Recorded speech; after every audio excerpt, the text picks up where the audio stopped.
J'ai parlé à une copine, professeure de français, qui est désespérée que ses élèves fassent la confusion entre ça et ça, puisqu'ils écrivaient ça comme ça.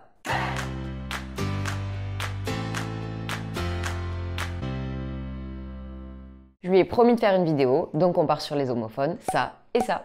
Petit rappel, des homophones sont des mots qui ont le même son, mais qui ne s'écrivent pas de la même façon. Ça, SA, est un déterminant possessif. Ça veut dire qu'il indique à qui appartient quelque chose. Ça, SA, se place devant un nom commun au féminin et au singulier. On peut dire que c'est la sienne.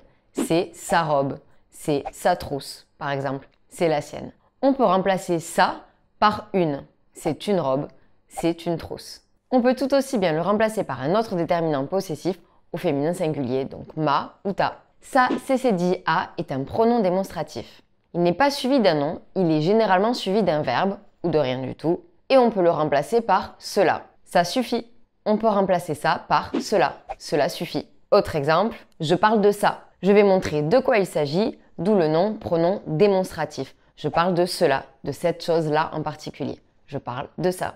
Attention, dans comment ça va ou est-ce que ça va, ainsi de suite, vous ne devez plus faire l'erreur. Je ne peux pas remplacer ça par une. Comment une va ou une va. Comment ma va ou comment ta va. Ça ne fonctionne pas du tout.